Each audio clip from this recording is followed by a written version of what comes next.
Caitlin Clark suffers black eye in WNBA playoff debut as Indiana Fever loses Game 1 to Sun.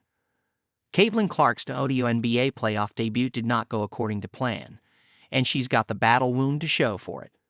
Clark, 22, and the Indiana Fever got walloped by the Connecticut Sun 93-69 in Game 1 of their best-of-3 first-round series on Sunday, September 22, with the rookie phenom suffering a black eye in the process.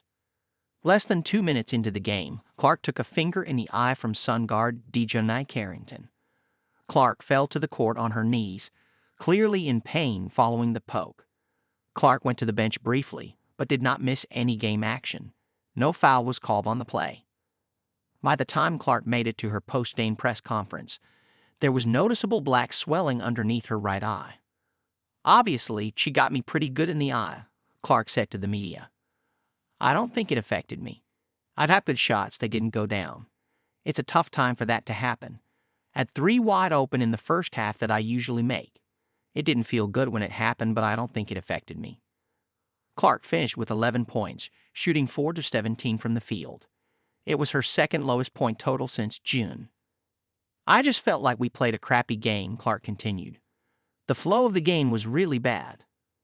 Game 2 between the Fever and Sun is Wednesday at Mohegan Sun Arena in Uncasville, Connecticut. Earlier this season, Clark and Carrington, 26, had a contentious on-court incident when Carrington accused Clark of flopping. After Carrington was called for a foul on Clark during a game between the Fever and Sun on June 10, Carrington mocked Clark with a flop motion right in front of the official.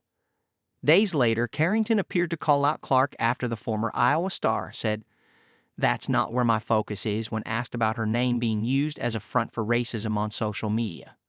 Dog. How one cannot be bothered by their name being used to justify racism, bigotry, misogyny, xenophobia, homophobia, and the intersectionalities of them all is nuts, Carrington posted via X June 13. "We all see this. We all have a platform. We all have a voice, and they all hold weight.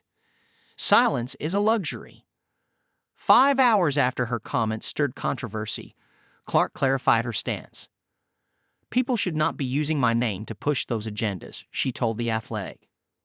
"Everybody in our world deserves the same amount of respect. The women in our league deserve the same amount of respect."